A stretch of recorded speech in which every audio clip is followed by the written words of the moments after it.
Live Healthy is brought to you by Kirk Supermarket and Pharmacy. Okay, so do carbs make you fat? I don't know, but Andrea is going to tell us. And that's just a couple, or one example of a couple myths that we're going to touch on today.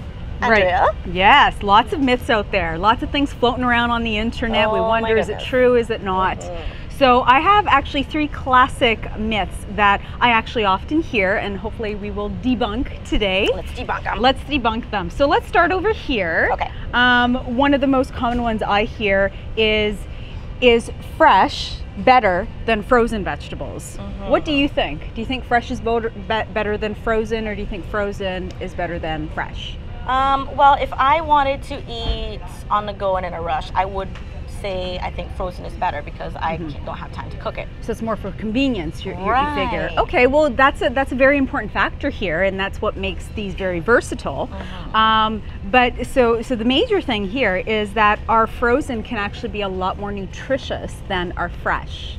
Really? Yes, yeah. So the basis behind this is that when vegetables are picked at that nutritional peak, at their most nutrient dense, this is at their peak of ripeness. They are flash frozen at this time, and we get them at that peak when we use them. So that's very, very important. But unfortunately, you know, vegetables that are destined to be shipped around the country to us are picked before that peak of ripeness happens. So this also means that the full spectrum of vitamins and minerals have yet to develop.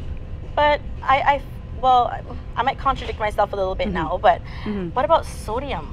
Okay, good point, good point. There are some frozen vegetable packs that might have seasoning mixes in them, but all these 3 examples, for example, are just the vegetable itself. Okay. Okay, so these don't have any sodium at all, but of course, if you do see one with a sauce, look at the label, make sure it is low in sodium. That would mean 5% or less of the daily value. Okay. Okay. So that's one count. That's good for one. You. Good for you. That's one. All right. Exactly. So another one, eggs are bad for your heart. You know what?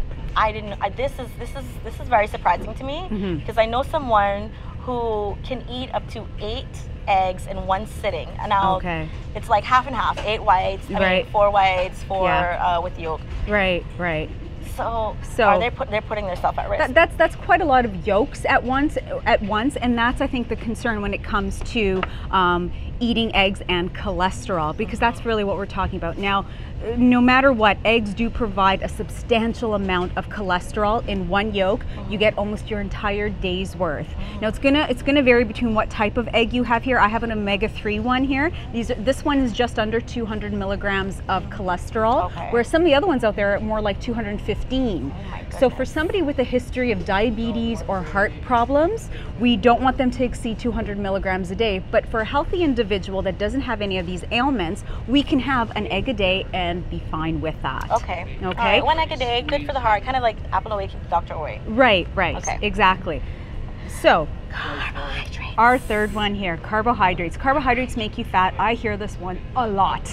Okay. No carbohydrates. And really, there's a lot of shades of gray here, because the main issue with carbohydrates making you fat is that our portions have become enormous today. So I've got here mini bagels and what we see as regular bagels today. These mini bagels are what we used to eat years and years ago, and this would be the equivalent of eating 2 slices of bread. I cannot believe that. Right, and unfortunately we refer to them as mini now. Mini, right?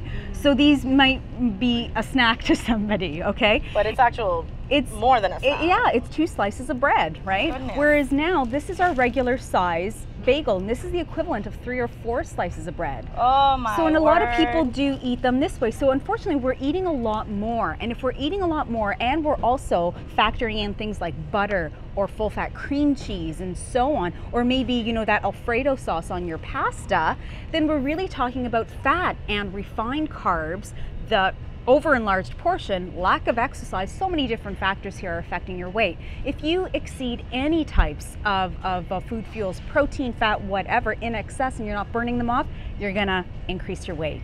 So we should probably seek out some healthy carbs that probably may not be. So these are your whole grain options. Whole grain, smaller portions.